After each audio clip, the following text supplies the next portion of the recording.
Itu proses sholat bangun sama tangan bagian atasnya gimana? Kan pemanasan itu kan flat, kan bagusnya flat. Ini sih sebenarnya orang anak muda. Ayo buahnya, ini nasihat. Iya, makanya kena. Assalamualaikum Ustaz. Warahmatullahi wabarakatuh. Saya orang muda Ustaz. Nggih. Kita mulai ya Bu ya. Iya. Udah kan Ustaz? Assalamualaikum warahmatullahi wabarakatuh. Bismillahirrahmanirrahim. Alhamdulillahirabbil alamin. Wa bihi nasta'inu ala umuri dunya waddin. Wassalatu wassalamu ala asyrafil anbiya'i wal mursalin. Sayyidina wa habibina wa syafi'ina wa qurrati a'yunina wa maulana Muhammadin wa ala alihi wa ashabihi wa dzurriyyatihi ajma'in, amma ba'd. Asyhadu an la ilaha illallah wa asyhadu anna Muhammadar Rasulullah wa ufawwidu amri ilallah innallaha basirum bil ibad. Hasbiyallahu la ilaha illa huwa alaihi tawakkaltu wa huwa rabbul arsyil azim. Qala Allah ta'ala fi kitabihil karim hikayatan an nabiyillahi Musa alaihi salam. Rabbi syrah li sadri wa yassir li amri wahlul 'uqdatam min lisani yafqahu qawli. Para asatidzah, para ibu-ibu sekalian, hafidhoni wa hafidhakunallah, bil khusus segenap pengurus Majelis Ta'lim Sabila dan Sahibatul Bait, Ibu Nani Winata yang semoga pengurusnya dan jamaahnya, Ibu Nani dan keluarga besarnya, semoga semuanya saja kita semua semoga selalu dalam naungan rahmat, barokah, perlindungan serta bimbingan Allah Subhanahu wa taala. Amin Allahumma amin insyaallah. Dan tentu saya doakan semoga kemuliaan ibu-ibu sekalian selalu dijaga dan ditingkatkan terus oleh Allah Subhanahu wa taala sebagai seorang muslimah, sebagai seorang istri, sebagai seorang ibu dunia hingga syurga. Amin Allahumma amin insyaallah. Allahumma inna nas'aluka ilman nafi'ah wa rizqan thayyiba wa amalan mutaqabbala wa fatahallahu lana futuhal arifin. Allahumma inna na'udzubika min ilmin la yanfa' wa amalin la yurfa' wa qalbin la yakhsha' wa du'a la yusma'. Allahumma ati anfusana taqwaha wa zakkiha anta khairum man zakkaha anta waliyuha wa maulaha. Amin Allahumma amin insyaallah. Masih melanjutkan kajian kita tentang kitab Hayatus Sahabiyat di pada halaman 349 tentang bersedekah ya. Qala al-muallif rahimahullahu taala wa nafa'ana bihi wa bi ulumihi fid dharain amin. Bismillahirrahmanirrahim. Siti Zainab radhiyallahu anha sangat banyak bersedekah dan mendermakan dirinya. Dia bekerja menyamak kulit lalu menjahitnya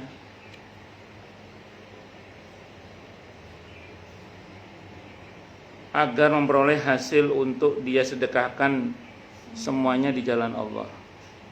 Artinya walaupun beliau istri seorang nabi, tapi tidak malu ya buka usaha keterampilan, bikin aneka hal yang bermanfaat dari kulit yang beliau jahit untuk dijual dan hasilnya disedekahkan di jalan Allah Subhanahu wa taala. Dan ini menjadi dalil ya bahwa seorang wanita itu boleh bekerja, itu boleh. Jadi seorang istri, seorang wanita boleh dia bekerja, itu boleh. Cuman intinya satu, pekerjaannya tidak boleh mengganggu tugasnya sebagai seorang istri dan sebagai seorang ibu bagi anak-anaknya. Itu intinya. Di masa Nabi itu para wanita yang bekerja itu banyak. Beberapa jadi perawat, beberapa itu jadi prajurit bahkan dalam peperangan. Salah satu istri Nabi kan kemarin udah kita bahas ikut perang juga kan, ikut mengangkat pedang juga, itu seperti itu.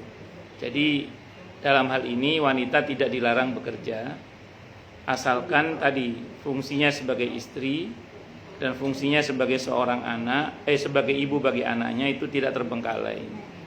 Kalau harus memilih, misalnya antara pekerjaan atau sebagai seorang istri atau sebagai seorang ibu yang baik, ya tentu memilih menjadi seorang istri yang baik dan ibu yang baik, karena itu jihadnya seorang wanita. Namun saya ulang, di masa Nabi itu tidak dilarang. Ini biar kita tidak salah paham bahwa seolah-olah kalau wanita dilarang berusaha misalnya. Apalagi anaknya udah terlanjur kuliah yang orang tuanya mahal-mahal mengkuliahkan, begitu menikah dia tidak boleh memanfaatkan ilmunya, misalkan sayang sekali. Dan bekerja tidak harus keluar rumah, sebagaimana Siti Khadijah kan mengendalikan dari rumah. Tidak harus keluar rumah, itu maksudnya tidak harus sering keluar rumah, bisa dari dalam rumah kan. Nah, termasuk beberapa sahabiah itu mengendalikan pekerjaannya dari rumah, jadi nggak harus selalu keluar rumah. Karena memang fitrah wanita itu memang sebaiknya memang lebih sering di rumah. Itu dalam rangka untuk menjaga kehormatannya. Bukan tidak boleh keluar rumah, boleh. Tapi dalam pengertian kalau sekiranya bisa dikendalikan dari dalam rumah, maka itu akan lebih baik lagi. Itu seperti itu. Allahu Akbar.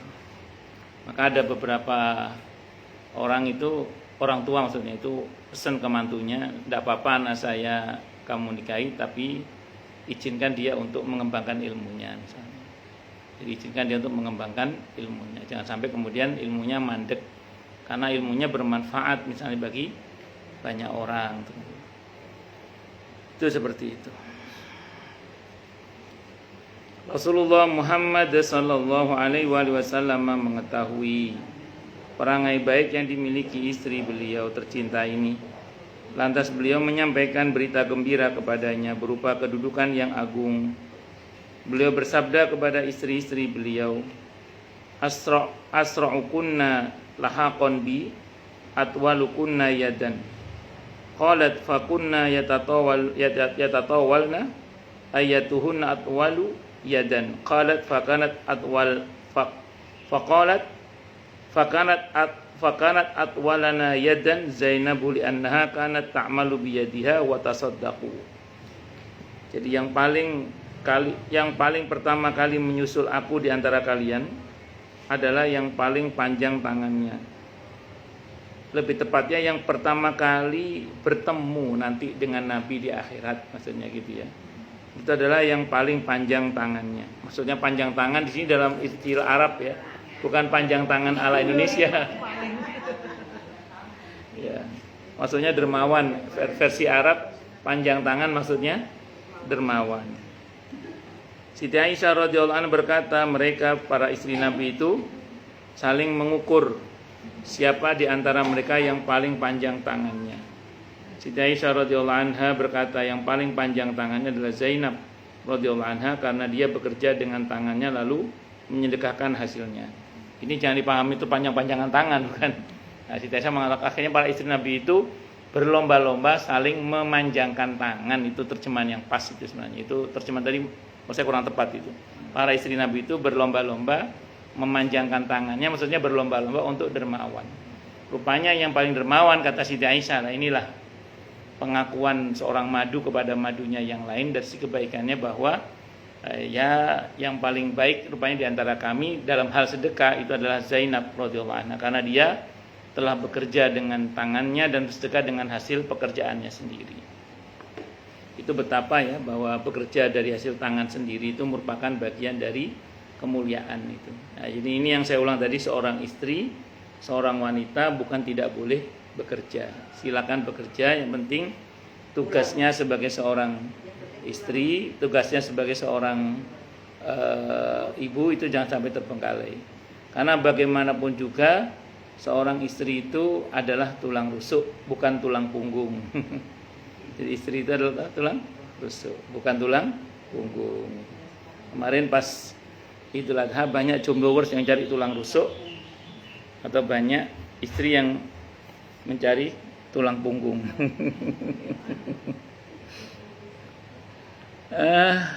Pun lanjut. Zainab radhiyallahu anha adalah wanita yang zuhud di dunia. Gambaran zuhud itu berarti apa? Beliau menguasai dunia dan bukan dikuasai oleh dunia. Itu zuhud ya. Jadi zuhud itu bukan antitesa terhadap dunia. Karena Islam sependek yang saya pahami tidak mengajarkan kita untuk anti dunia, karena tidak ada perjalanan menuju ke akhirat kecuali melalui dunia. Yang diajarkan dalam Islam adalah menguasai dunia dan bukan dikuasai oleh dunia. Itu yang diajarkan dalam Islam. Kalau bahasanya Sayyidina Umar radhiyallahu an, genggamlah dunia itu di tanganmu, jangan biarkan masuk ke dalam hatimu. Itu zuhud namanya. Malah kalau kata Imam Ghazali rahimahullah, disebut zuhud itu kalau dia kaya. Itu bisa diketahui zuhud atau tidak. Kalau dia nggak kaya, susah membuktikannya dia zuhud atau tidak. Kata Imam Ghazali gitu. Ya, kalau ada orang misalnya multimiliarder, dia tiap hari bisa makan apa saja, bahkan bisa makan siapa saja. Saking kayanya bisa makan siapa saja. Nah itu kalau dia sempat-sempatnya puasa Senin Khamis, puasa Daud misalnya. Nah, berarti dia tidak dikuasai oleh hartanya, tapi dia menguasai hartanya. Multimiliarder tapi gemar berbagi ini itu. Nah itu insya Allah zuhud. Dia bisa mengendalikan kekayaannya, bukan dikendalikan oleh kekayaannya. Tapi kalau ada orang gajinya 8 koma, karena setiap tanggal 8 dia koma. Terus untuk ngepaskan belanjanya, nah iya, untuk ngepaskan belanjanya. Maka kemudian dia puasa Senin Kemis, puasa Daud. Itu susah bedakan ini zuhud apa pengiritan, itu susah. Itu kata Imam Ghazali. Nah, jadi intinya zuhud itu menguasai dunia dan bukan dikuasai oleh dunia. Ada seorang ulama namanya Sayyid Muhammad Alawi Al-Maliki rahimahullah, beliau mengatakan, ya Allah, letakkanlah dunia itu di tanganku dan jangan biarkan dia masuk dalam hatiku. Itu seperti itu. Maka beliau itu orangnya kaya. Kalau sedekah itu berkoper-koper uang real. Ya tadi uangnya di tangannya, nggak di hatinya. Yes. Allahu Akbar. Gambaran zuhudnya dituturkan secara gamblang dalam riwayat Ibnu Sa'ad radhiyallahu an. Dia berkata, Zainab binti Jahash radhiyallahu anha tidak meninggalkan uang 1 dirham atau 1 dinar pun. Dia menyedekahkan apa yang dia miliki sekuat kemampuannya. Dia adalah tempat kembali orang-orang miskin. Dia tak pernah berpesta dengan harta atau dengan perhiasan dunia sama sekali. Setiap kali ada orang punya masalah apa saja berkaitan dengan masalah ekonomi, terutama itu datangnya ke rumah Siti Zainab radhiyallahu anha. Saya membayangkan beliau ini dadanya lebar banget ini. Kuat banget itu. Karena menghadapi orang miskin itu enggak gampang. Nabi itu sampai berdoa kepada Allah, letakkanlah dalam hatiku itu rasa cinta kepada orang-orang miskin. Kita itu kalau bantu orang miskin dalam jarak yang tidak secara langsung itu enak itu. Tapi kalau bergaul langsung dengan mereka itu harus siap dada yang berlipat-lipat, siap kuping yang ya. Karena sebagian mereka ya ngeselin gitu. Ya betul. Makanya Nabi itu sampai minta kepada Allah diberi rasa cinta kepada orang-orang miskin. Itu seperti itu. Ya, menguji kesabaran.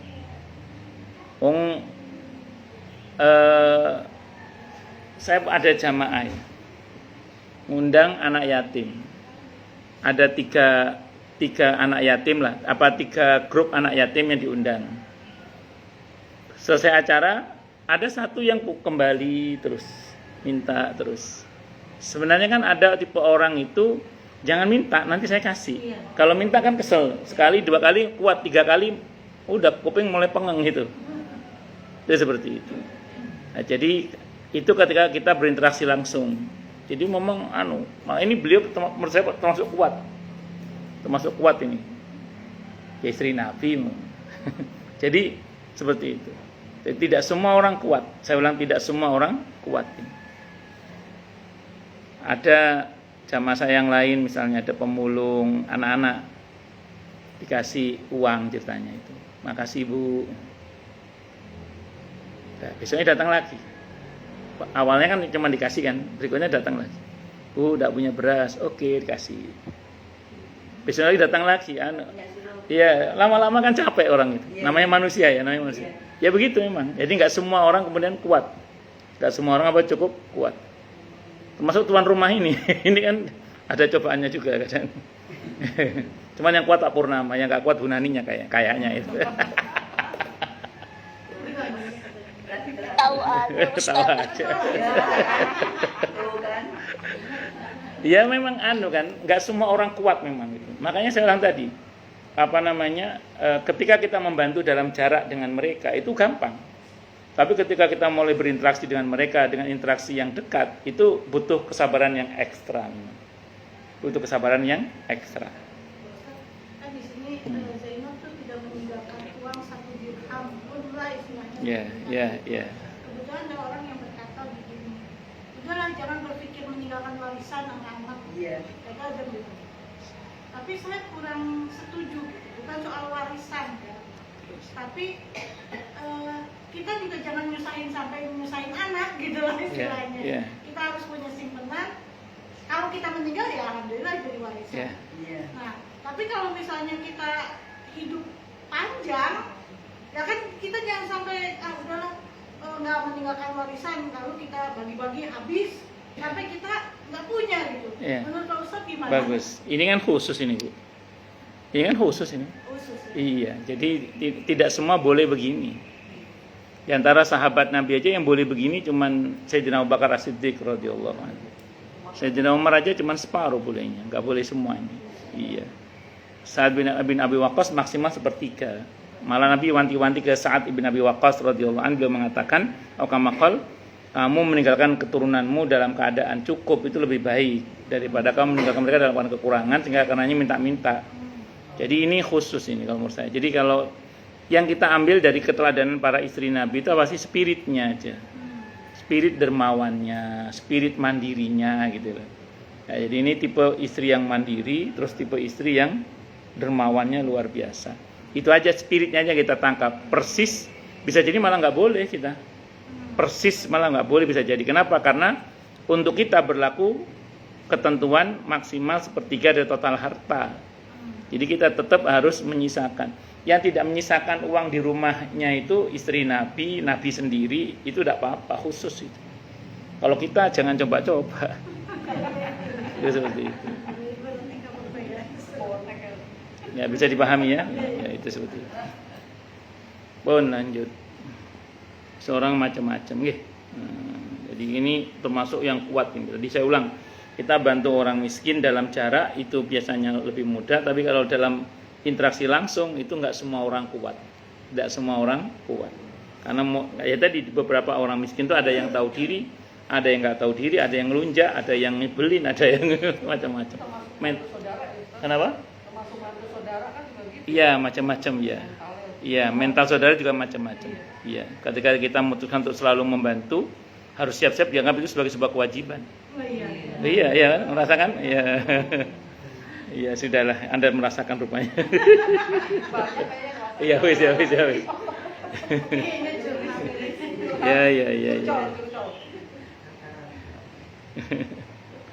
Seolah-olah itu sebagai kewajiban, padahal kita kan maunya bantu aja, cuma karena sering dianggap seolah-olah itu harus. Sehingga ketika kita nggak transfer tuh di WA, kok nggak transfer?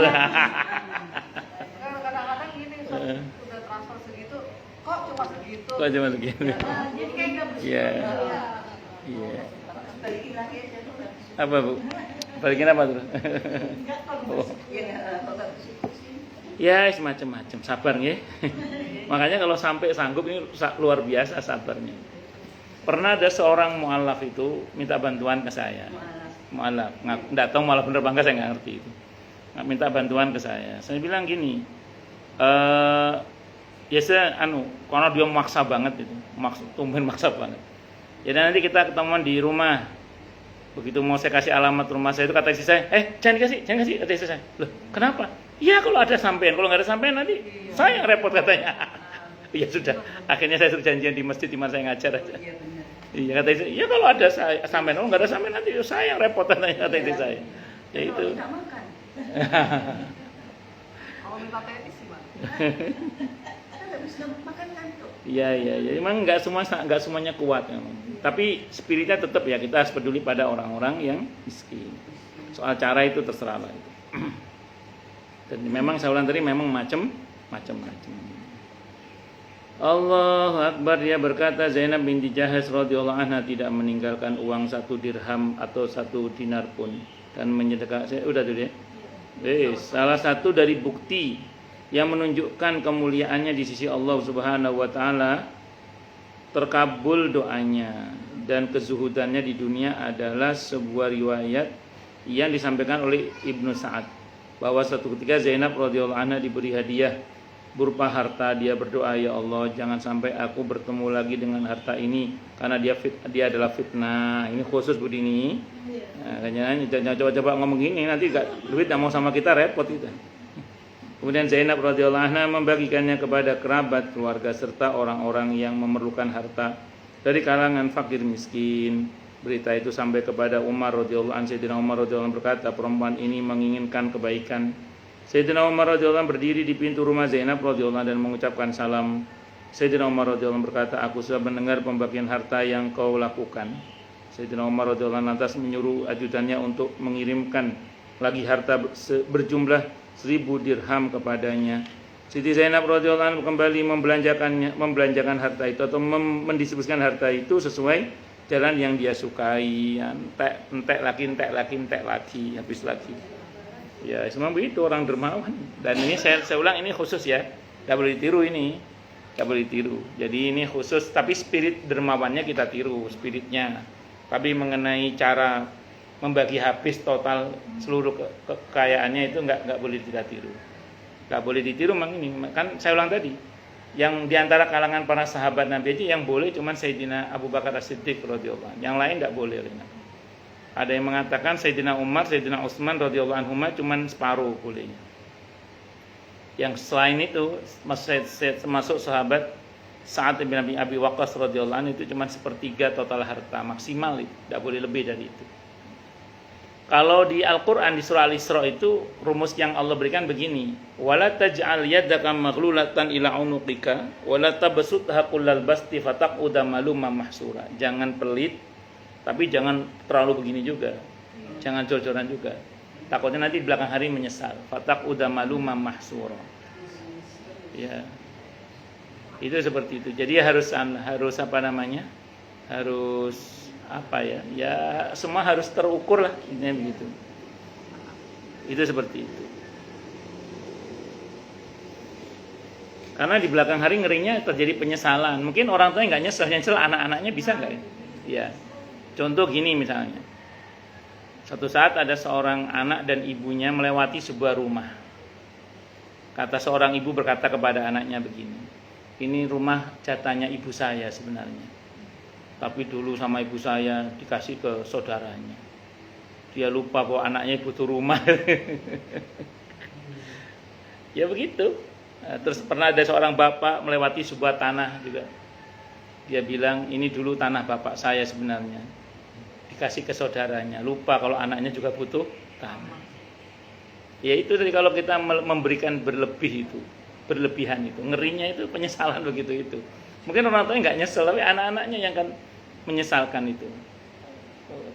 Ya macam-macam.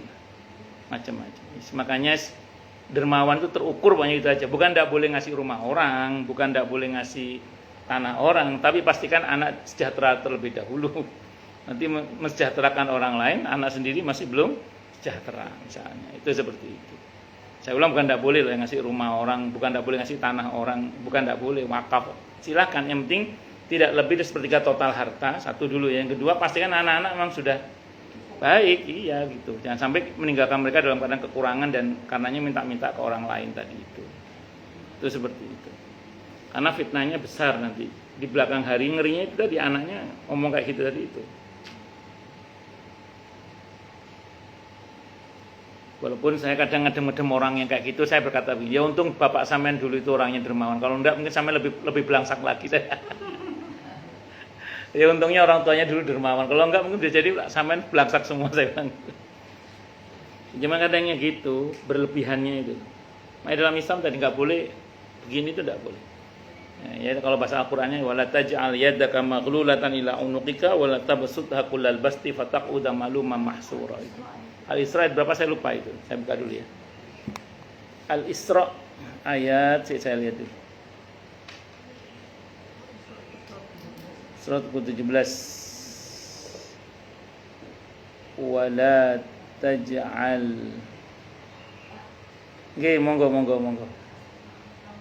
Ya, Bu.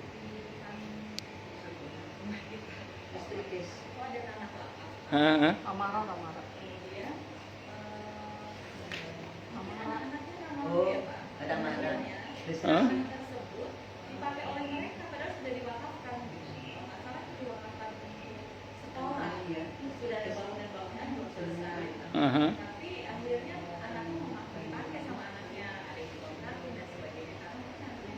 Kalau seperti itu Oke, baik. Al-Isra ayat 29 ya. Al-Isra ayat 29. Baik. Jadi gini, Bu.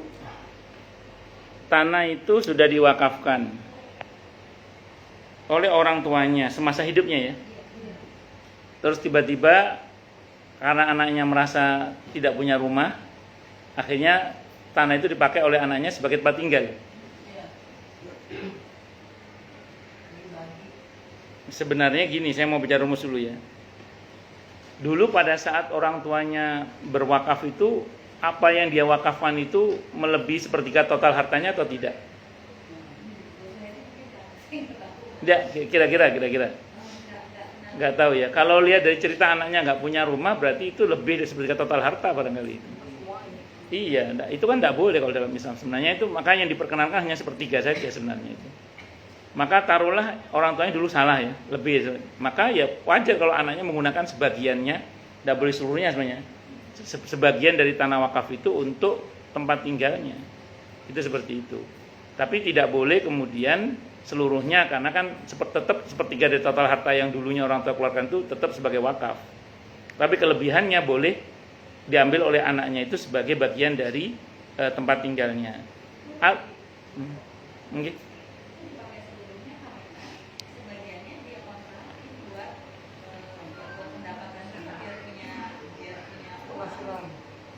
dia pakainya cuma sedikit, tapi yang lainnya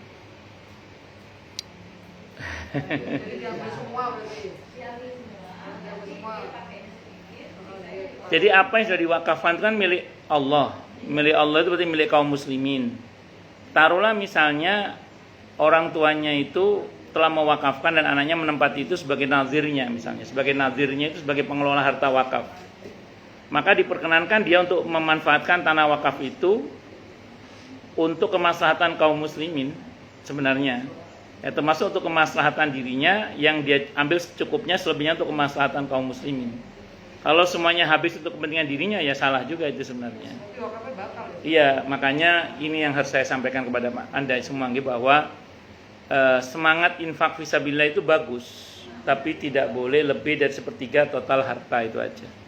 Kalau sudah lebih dari sepertiga total harta, maka ingat pembatasan yang Nabi sampaikan itu, meninggalkan anak-anak dalam keadaan cukup itu lebih baik daripada meninggalkan mereka dalam keadaan kekurangan dan karenanya dia malah minta sana minta sini. Kalau jalan tengahnya barangkali begini, kalau jalan tengahnya Bu ya, tanah wakaf yang diwakafkan orang tua itu tetap biarkan sebagai tanah wakaf, hanya nazirnya anak-anaknya. Anak itu menggunakan tanah wakaf itu sesuai dengan tujuan orang tuanya. Tadi misalnya dibuat sekolah, tidak ada masalah. Dia sebagai pengurus yayasan sekolahnya, nanti dia mendapatkan gaji dari situ, tidak ada masalah. Yang penting itu adalah sekolah wakaf memang untuk kemaslahatan kaum muslimin. Berarti kalau ada keuntungan lebih, itu untuk kemaslahatan kaum muslimin. Itu seperti itu. Karena itu wakaf. Kalau wakaf itu tidak boleh semuanya lantas untuk pribadi. Pribadi hanya boleh menerima sebatas haknya karena memang dia patut digaji misalnya. Itu idealnya sih begitu sebenarnya. Jadi jangan terus jadikan kontrakan. Karena tujuannya kan untuk sekolah sebenarnya. Dan biasanya orang-orang kalau memang ini kategorinya mengkhianati wasiat atau mengkhianati wakaf ya, biasanya sih kalau berkaitan dengan muamalah itu terhina biasanya kalau dia nggak tobat biasanya. Itu seperti itu. Wallahu alam bisawab. Makanya mesti harus hati-hati. Ngoten nggih? Hanya kalau kita ini mau ngeluarin harta dalam bentuk banyak itu dipastikan ini tidak lebih dari sepertiga total harta kita. Usahakan anak-anak setuju semua. Ini kayak Pak Aswin kan mau ngeluarin uang berapa itu kan anak-anak setuju semua gitu ya, jadi aman. Bu Aswin juga, Bu Ratna juga setuju, yang nggak ada masalah. Tamara. Iya. Tamara itu Taman Malaka Utara. Walau. Kalau saya tidak boleh ngomong gitu. Kalau Bu Anis tidak apa-apa. Iya, takut terjadi fitnah. Paham ya maksudnya? Jadi ngoten nggih. Jadi kalau kita mau infak fisabilillah bagus, tapi tetap harus mengenal batas-batas. Allah. Makanya kan kalau dalam Islam itu ada namanya sakho, ada namanya jud, ada namanya karom. Pertama judun, dermawan, pelakunya namanya judi. Itu kalau dia punya uang 1.000, dia keluarkan yang 75%, dia ambil 75%-nya. Jadi yang ya dari 1.000 itu 2.500 dia keluarkan, 7.500 dia ambil, itu namanya jud namanya. Jud itu dermawan namanya. Atau tadi sepertiga total harta lah. Jadi 2/3-nya dia ambil maksudnya. Itu namanya jud dermawan. Itu mulia dalam Islam. Yang kedua ada namanya sakho. Kalau sakho itu dia ambil lebih sedikit, memberikan lebih banyak. Dari 1.000 itu yang 7.500 dia keluarkan, dia cuma ambil yang 2.500. Kalau ini total keseluruhan harta, pelakunya namanya sahi. Kalau ini total keseluruhan harta tidak boleh. Dia keluarkan lebih banyak, dia ambil lebih sedikit. Kalau ini total keseluruhan harta tidak boleh. Yang kedua ini. Tapi kalau itu parsial boleh. Kalau parsial boleh. Parsial contoh gini. Dulu masih ingat saya, ada ayam bakar Mas Mono. Oh iya. Omsetnya sehari 80 juta saat itu. Tapi benar. Apa? Benar. Enggak tahu, saya kan cuma baca beritanya. Kalau ini saya pokoknya kalau ini bener ya. 80 juta omset seharinya. Dia bilang omset sehari setelah dipotong operasional seluruhnya diinfakkan fisabilillah uangnya. 80 juta enggak ada sepertiga dari total harta dia, parsial hanya untuk penghasilan hari itu juga. Enggak ada masalah. Atau ada Pak Dahlan Iskan misalnya, dia enggak mau ambil gajinya sebagai menteri. Dia jadi bosnya Jawa Pos saja udah duitnya 7 turunan enggak habis katanya, kata istrinya. Kalau keturunan ke-8 saya enggak tahu. Terus itu Istrinya ketemu. enggak ngomong di TV. Ya enggak apa-apa, tapi itu kan parsial. Jadi untuk kategori keseluruhan tapi parsial. Enggak apa-apa. Contoh yang paling sederhana lagi gini deh. Ibu mau keluar pakai mobil sendiri. Tiba-tiba tetangga teriak, "Bu, pinjam mobilnya ini, anak saya mau melahirkan," misalnya. "Ya udah, pakai. Orang pakai mobil kita pakai taksi misalnya. Berarti kita ngasih lebih baik orang daripada ya itu namanya sakha. Yang begitu boleh, parsial namanya itu. Itu sahi, memberikan lebih banyak ke orang lain dari uang tunainya. Secara parsial itu mulia banget itu. Tapi kalau secara keseluruhan tidak boleh. Karena Nabi membatasi sepertiga total harta. Bisa dipahami ya? Nah, kalau karom itu memberikan seluruhnya. Ini kita nggak bisa ini. Nggak bisa kita. Karena kita mesti tetap ngambil bagian. Yang bisa begini hanya Allah Subhanahu wa taala. Makanya Allah itu ya wasi'al karom, yang maha luas kedermawanannya. Karena seluruh yang Allah ciptakan itu seluruhnya untuk makhluknya, Allah tidak ambil bagian sama sekali karena Allah tidak membutuhkan. Kalau kita nggak bisa kalau kita. Itu. Maka di antara nama Allah adalah Al-Karim. Al-Karim itu nama Allah. Zat yang di antara mandat yang maha dermawan dengan kedermawanan yang utuh, seluruhnya untuk hambanya. Itu yang bisa hanya Allah Subhanahu wa taala. Nah, kita jud aja udah bagus, apalagi sakha secara parsial, tidak secara keseluruhan. Kalau keseluruhan tidak boleh. Dia melakukan itu karena mencari pahala yang ada di sisi Allah Ta'ala. Allah Subhanahu wa Ta'ala berfirman yang artinya kalian tidak akan dapat mencapai kebaikan sampai kalian menginfakkan sebagian dari apa yang kalian cintai. Lan tanalul birra hatta tunfiqu mimma tuhibbun. Barang siapa yang meminjami Allah dengan pinjaman yang baik, maka Allah akan menggandakan pahala untuknya dengan pelipat gandaan yang banyak. Surah Al-Baqarah ayat 245, yang tadi Ali Imran ayat 92. Memberi pinjaman kepada Allah dengan pinjaman yang baik itu maksudnya menginfakkan harta itu di jalan Allah. Allah itu bahasanya halus, dengan menggunakan istilah pinjam, karena orang pinjam pasti dikembalikan. Yang dawuh Allah, yang berfirman Allah nggak mungkin ingkar janji. Apalagi Allah berjanji akan melipat gandakan. Riba dong, kalau manusia riba itu, kalau Allah nggak ada ribanya, bagi Allah boleh. Nah, itu saya sering membuat analogi sederhana begini. Misalnya Bu Ria sama Bu Ursula ketika duduk-duduk berdua, tiba-tiba datang seseorang ke Bu Ria. Bu Ria, aku pinjem duitnya dong, misalnya gitu. Nah, Bu Ria lagi nggak bawa duit nih, ngomong ke Bu Ursula misalnya, Nit, loh, Ursula kok Nita, namanya Nita. Nit, pinjemin dong, nanti aku yang bayar deh. Pinjemin, nanti aku yang bayar. Aku bayar lebih bahkan, tapi kalau di akad muamalah nggak boleh ya. Ini analogi aja. Kira-kira Bu Ursula ngasih pinjam dia nggak? Karena yang menjanjikan akan mengganti adalah, ngasih nggak Bu Ursula? Kenapa Bu Ursula ngasih? Karena percaya pada? Percaya. Iya. Nah kalau yang janji Bu Ria percaya, masa kalau yang janji Allah nggak percaya? Seolah-olah Allah mau bilang, itulah ada fuqara masakin, aku pinjam dulu deh, kasih ke dia, nanti aku yang bayar. Itu ada masjid, ada musola, ada majelis taklim, itu ada pesantren, itu ada orang-orang yang berjuang di jalan Allah. Bantu dulu deh, bantu dulu, aku pinjam deh, aku pinjam kata Allah. Gitu. Nanti aku ganti. Itu istilah bahasa halusnya itu gitu. Nah, Allah janji akan mengganti dengan penggantian yang lebih baik. Kalau teman kita yang berjanji kita percaya, masa Allah yang janji kita nggak percaya? Bisa dipahami ya? Nah itu istilahnya itu begitu. Allahu Akbar. Dia lakukan itu juga karena mengikuti suaminya Al-Habib, yaitu Nabi kita Muhammad Sallallahu Alaihi Wasallam, yang memberikan harta dalam jumlah yang sangat banyak, seolah-olah tidak takut miskin.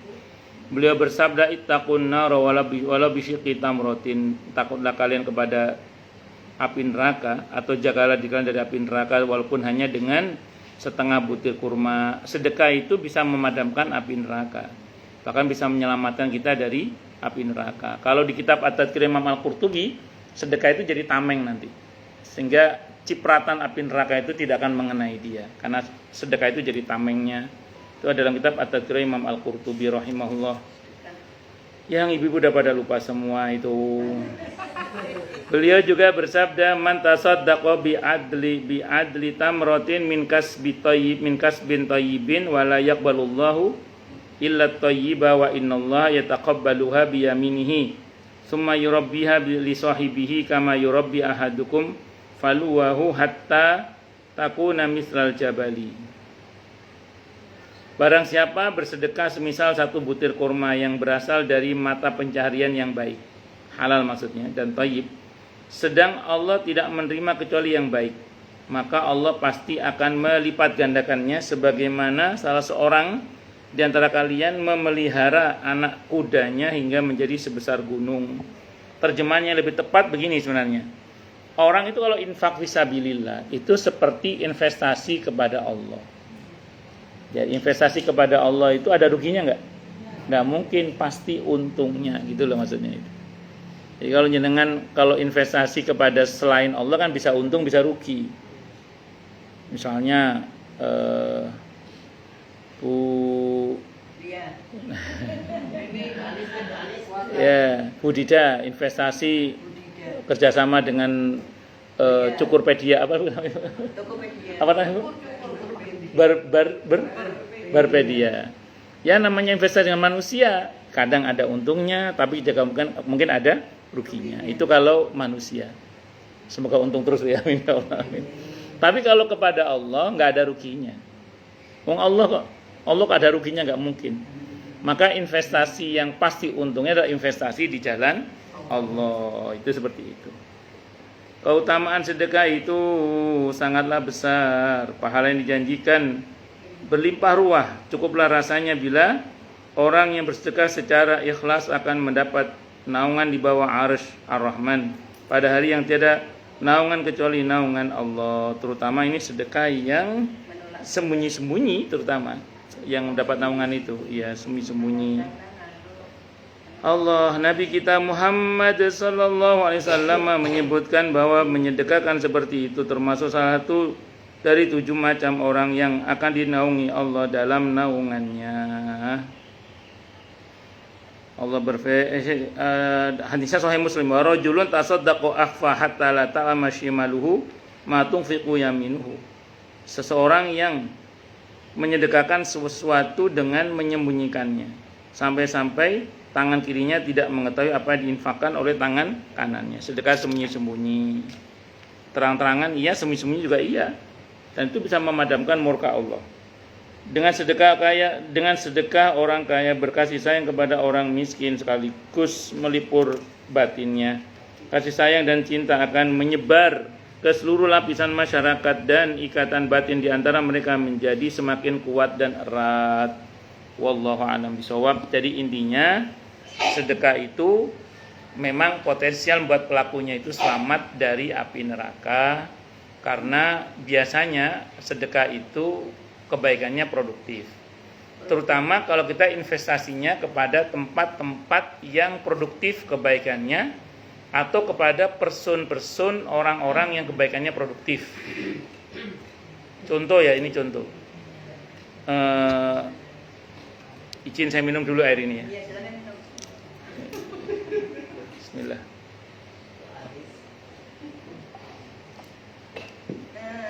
Alhamdulillah. Kan saya sudah minum air ini ya. Nah ini sudah saya minum airnya, berarti kan insya Allah dengan izin Allah jadi tenaga bagi saya. Maka yang ngasih air ini dapat pahala sudah. Ngasih air ini dapat pahala. Terus karena saya punya kekuatan mengajar dengan izin Allah dengan air ini, maka insya Allah dan semoga Allah terima ngaji kita ya, amin. Maka yang ngasih air ini dapat pahala lagi yang sama dengan pahala ngajar saya. Nah, rupanya karena ini air putih cukup banyak yang saya minum, sehingga nanti pun ketika saya ngajar, insya Allah setelah ini saya akan ngajar di RPA Rahmat Putra Adi Metal. Insya Allah saya dapat pahala, yang sedekahnya dapat pahala lagi. Nah, dapat lagi nih.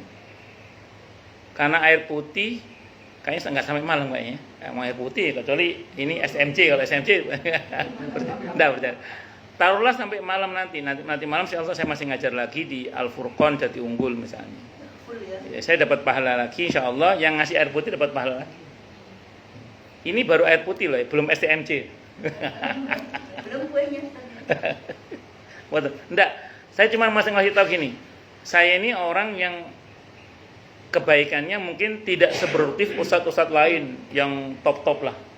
Kayak bangsa kan banyak ustadz-ustadz yang top-top itu yang mungkin yang kegiatannya sehari itu bisa sampai berapa tempat.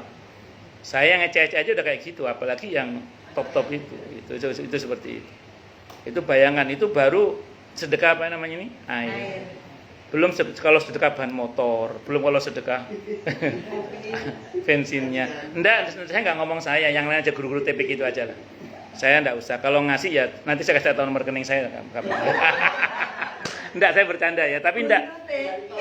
Ini kalau bukan karena ilmu saya tidak akan sampaikan. Betul, kalau bukan karena ini sudahlah, Anda enggak usah ngelihat saya. Ya lihat yang lain aja lah, yang mungkin lebih membutuhkan dan yang produktif kebaikannya. Monggo lah, cari siapa, monggo. Enggak harus saya. Cuma kalau memang maksa ke saya enggak apa-apa, tenang aja. Iya. Enggak, itu saya itu. Itu tempat yang produktif kebaikannya atau orang yang produktif kebaikannya. Itu seperti itu. Nah, nah sekarang bayangkan kalau ternyata dari yang ngaji ke saya, dari setelah ini dan setelah nanti misalnya, dari yang ngaji itu misalnya ada 20 orang. Dari 20 orang itu misalnya ya, yang mengamalkan ilmu itu ada 3 orang aja. Udah saya dapat lagi, ibu yang ngasih tadi ini air dapat lagi. Terus dari 3 orang itu ternyata dia ngajar ke anak istrinya, ngasih tahu ke teman-temannya. Ternyata ada yang ngamalkan lagi ilmunya. Dia dapat, saya dapat lagi, ini yang ngasih air dapat lagi itu. Terus gitu aja itu sampai hari kiamat. Itu baru air, belum kuenya Bu Ursula itu. Udah sering Bu, udah sering. Jenengan enggak udah sering juga. Enggak, tapi ini saya betul, saya ngomong terkait dengan potensi amal gitu Mas, potensi amal. Saya ulang, kalau ngomong gini, jenengan sudah kenal saya, kan tidak harus ke saya, silakan ke yang lain juga nggak ada masalah. Cuma kalau maksa ya enggak apa-apa gitu. Betul nggih, saya cerita apa ada. Karena gini, saya ulang. Saya pun itu juga berkepentingan untuk bersedekah ke tempat atau ke orang yang kebaikannya produktif. Saya pribadi pun sama. Nah, saya pribadi itu kalau jenguk anak di pesantren itu apa dalam hati saya dan isi saya. Ini kesempatan kita berbagi ke teman-teman anak saya yang notabene kebaikannya produktif karena mereka penghafal Quran, mereka itu seperti itu. Nah, jadi itu kesempatan membantu. Jadi itu saya pun juga sama. Saya pun punya kepentingan untuk berinvestasi ke tempat yang kebaikannya produktif dan berinvestasi ke person-person yang kebaikannya produktif. Itu seperti itu. Loh, emang ada Ustadz orang yang kebaikannya nggak produktif? Ya ada. Ya maaf, apa yang kita bantukan sama dia selesai jadi kotoran aja. Ada. Tapi itu tetap berpahala. Tetap berpahala, bukan tidak berpahala, tetap berpahala. Dan pahalanya bisa jadi besar kalau memang dia termasuk orang yang sangat membutuhkan untuk dimakan misalnya. Tapi tidak produktif kalau orangnya memang tidak produktif kebaikannya. Misalnya orangnya nggak sholat, misalnya udah gitu tidak ada kebaikan yang dia kerjakan selain dari ya buang-buang waktu misalnya, kan ada orang begitu. Tapi memberi makan mereka tetap berpahala. Bisa jadi malah besar pahalanya karena mereka lagi butuh makan banget misalnya. Tapi kalau tidak produktif kebaikannya selesai jadi kotoran aja. Selesai habis sudah. Tapi kalau yang kita bantu itu ada guru TPQ, guru ngaji, pejuang-pejuang jalan Allah, atau guru-guru sekolah SD, SMP, siapa yang kebaikannya produktif lah, misalnya gitu. Atau tempat-tempat yang kebaikan produktif misalnya. Itu insya Allah kebaikannya akan terus berkembang. Itu seperti itu. Saya kira ini yang bisa saya sampaikan, semoga bermanfaat. Kalau sama ada acara, misalnya acara remaja gitu, lalu mereka piknik lah bareng-bareng di remaja masjid bareng. Itu produktif nggak sih Ustaz? Produktif atau enggak? Misalnya piknik gitu loh. Jadi kadang mereka kalau misalnya minta sumbangan atau apa gitu. Perlu nggak sih? Kalau ibu lihat acara itu dalam rangka untuk memotivasi dia lebih aktif lagi nantinya, produktif. Ya, ada orang datang ke rumah satu organisasi anak muda Islam. Dia ngajukan proposal ke saya misalnya. Saya melihat ini hal yang positif. Kenapa positif? Karena dengan dia berkegiatan di Bandung, harapannya ke depannya dia akan tetap solid di dalam berdakwah melalui wadah mereka yang isinya anak-anak muda itu. Nah, jadi saya niat membantu kebaikannya. Itu seperti itu. Jadi kalau menurut saya, insya Allah itu termasuk produktif. Karena dengan menghibur, mengentertain mereka, harapannya mereka akan mau lebih giat lagi dalam berdakwah misalnya. Tentu versi remaja masjid gitu ya. Takutnya kan namanya acara udah selesai gitu. Beda dengan training atau apa gitu kan ada ilmu. Nah, kalau acara itu adalah dalam rangka untuk menggugah spirit berikutnya, semangat juang berikutnya, tidak ada masalah. Justru itu produktif menurut saya itu. Iya. Karena produktif itu nggak harus secara langsung menukik pada hal yang produktif. Termasuk menyemangati mereka supaya menjadi orang yang produktif kebaikannya, itu tidak ada masalah. Ada beberapa masjid itu dengan sengaja mengentertain jamaahnya dengan aneka menu makanan. Harapannya semoga masjid semakin lebih makmur misalnya. Ya kesannya kan kayak makan, kayak konsumtif, tapi ternyata itu ada pesan, ada misi di balik itu, yaitu makmurnya masjid. Sehingga kalau kemudian nanti orang itu tergerak untuk memakmurkan masjid, banyak orang yang tertarik untuk datang ke masjid, itu lama-lama kan jadi kebaikannya produktif kan? Itu seperti itu. Termasuk masang wifi di masjid. Tidak ada orang yang enggak. Kan sekarang tuh ada program mengadakan ATM beras. Nah itu kan Iya. mahasiswa. Tapi yang memakainya itu kan nggak semua muslim. Itu dari berbagai macam agama. Kalau sosial di dalam Islam tidak dibatasi agama. Sosial ya, termasuk dalam hal bantu-membantu. Insya Allah tetap berpahala, nggak ada masalah. Toh ketika Nabi membantu orang di luar Islam, Nabi bukan tidak tahu bahwa ini pasti untuk mentenagai mereka untuk ibadah mereka juga. Tapi Nabi tetap melakukan bantuan itu. Tentu yang Nabi niatkan tidak untuk mensupport kesyirikannya, tapi lebih kepada mensupport ke sisi kemanusiaannya. Dan itu insya Allah tetap berpahala. Apalagi yang menikmati ada muslim, ada non muslim juga kan. Artinya ada anak-anak muda Islam yang juga menikmati itu. Tidak ada masalah saya kira. Dan insya Allah tetap produktif kebaikannya. Insya Allah. Wallahu a'lam bishawab.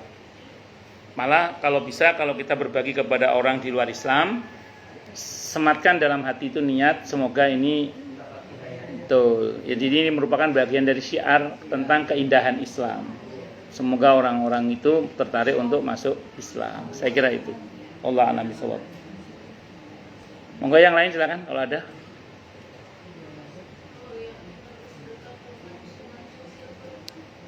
Oh, Assalamualaikum Ustaz.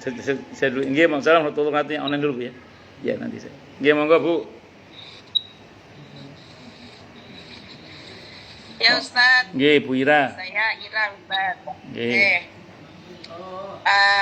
Saya mau nanya Ustaz yang tadi Nggih. Ustaz kemukakan bahwa seorang istri itu boleh bekerja asal tidak melupakan tanggung jawabnya dia dalam sebagai ibu dan sebagai istri. Kan? J. Nah, ada beberapa itu kan tugas istri itu kan yang dulu diajarkan orang tua kita itu zaman dulu kan harus mengurus rumah tangga, mengurus suami dan sebagainya gitu. Tapi ternyata saya pernah dengar itu bahwa sebenarnya kalau ajaran Islam yang sebenarnya itu pengurusan rumah tangga itu bukan tugasnya istri, karena tugas suami itu adalah dia memberi makan tuh ya berarti makanannya dalam bentuk jadi dan sebagainya gitu Ustaz. Itu pernah muncul seperti itulah, nah, siapa ya yang ngomong gitu sampai ada itu pernah dengar gitu ya begini. Kalau dipikir-pikir orang Indonesia itu perempuannya bisa masuk surga semua gitu. Guyonannya itu ya Ustaz ya. Karena rata-rata perempuan di Indonesia itu sedekahnya banyak dalam hal dia mengurus rumah tangganya. Gitu. Itu Ustaz. Itu satu. Terus kedua, saya punya teman Ustaz. Saya punya teman kebetulan gitu ya. Karir istrinya ini bagus banget. Sehingga yang suami ini bersedia istilahnya itu menjadi bapak rumah tangga gitu. Dia biasa aja karena karirmu kebetulan lebih bagus, ya nggak apa-apa gitu. Silakan kamu maju, aku akan mengurus rumah tangga ini. Karena kalau anak-anak nggak diurus itu dia merasa kurang inilah. Jadi dia bersedia ya begitu. Dan saya lihat relationship-nya itu ya bagus-bagus aja. Kalau saya si istri ya hormat. Istri selalu bilang, aku tidak akan bisa menjadi top begini kalau aku tidak didukung suamiku. Aku benar-benar tidak memikirkan urusan rumah tangga gitu. Urusan anakku apa suamiku yang mikirin gitu. Dan so far mereka ya baik-baik aja gitu. Saya melihatnya itu ya biasa aja gitu, bukan yang kalau biasanya kan kalau yang perempuan itu kan kayak gimana gitu. Ini enggak sama sekali tidak terlihat gitu Ustaz. Nah, itu korelasinya terhadap yang Ustaz mengatakan tadi. Tugas kita itu yang sebagai itu yang bagaimana. Baik. Sampun? Sami. Pertama saya jawab tentang manusia silver. Ya, baik. Ya, baik. Saya secara pribadi berkaitan dengan manusia silver itu saya mengingkari perbuatan mereka, karena kalau dia muslim kayaknya nggak sholat. Karena kan kondisi tinta yang begitu itu membuat yang bersangkutan tidak akan sholat. Nah, saya secara pribadi mengingkari perbuatan mereka karena nggak sholat. Saya ngerinya nggak sholatnya itu satu ya. Yang kedua saya ingkari dulu. Selanjutnya kalau ternyata satu saat saya berhadapan dengan mereka dan mereka minta, itu saya serahkan kepada hati saya. Jadi kalau hati saya lagi pengen ngasih, saya kasih. Kalau enggak, ya enggak saya kasih. Rumusnya dalam Islam adalah mengatakan maaf itu lebih baik daripada kita memberi tapi sambil menghina.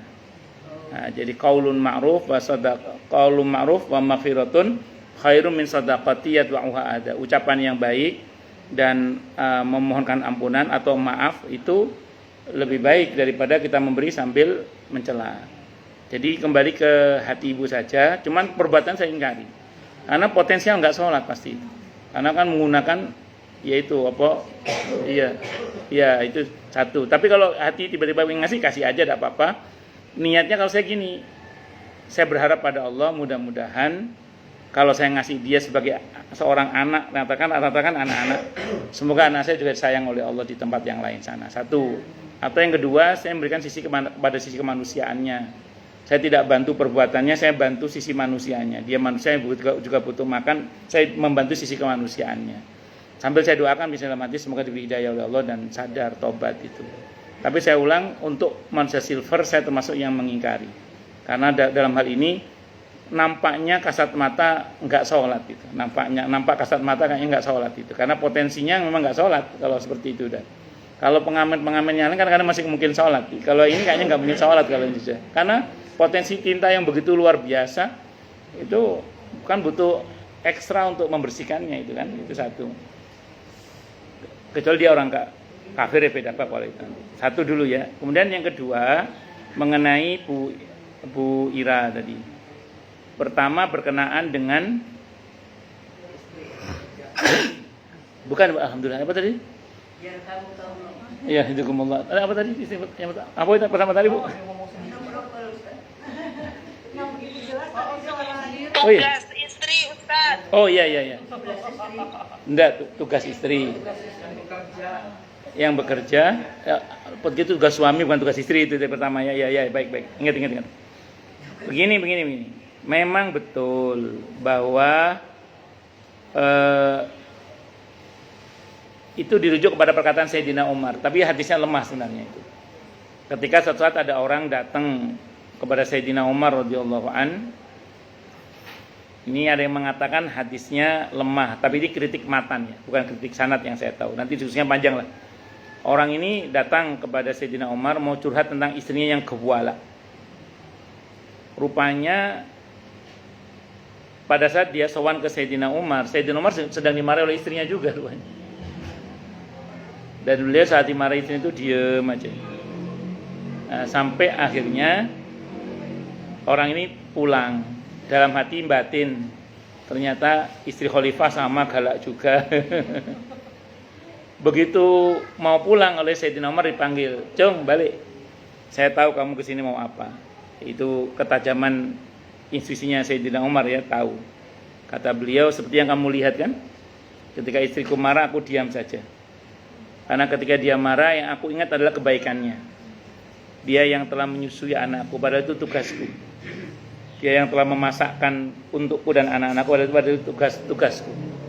Nah, pokoknya intinya tugas-tugas rumah tangga kata padahal itu adalah sebenarnya adalah kewajibanku. Tapi semua dihandle oleh istriku. Jadi nggak cuma istrinya orang Jawa, Bu, istrinya orang Arab juga gitu. Tapi Sayyidina Umar ya, dia menghandle tugas suami. Maka aku itu diem. Karena apa? Aku ingat-ingat kebaikannya. Jadi kalau istri lagi marah, suami kalau mau belajar dari Sayyidina Umar suruh ingat-ingat kebaikan istrinya. Sebagaimana kalau ibu-ibu nanti suami marah, ingat kebaikan suami aja. Wis. Jadi sampai sini ada yang menyimpulkan bahwa tugas suami bukan tugas istri ngurus rumah tangga itu sebenarnya. Termasuk kebersihan rumah, nyuci, masak dan seterusnya. Kalau ikut riwayat itu, walaupun riwayat itu ada yang melemahkan loh ya, karena kritik matan. Sehingga disimpulkan kalau ikut pendapat yang ini, tugas istri itu cuma satu,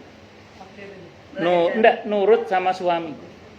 Jadi tugas istri bukan nyapu, bukan masak, bukan nyuci, bukan. Tugas istri itu cuma satu, nurut pada suami.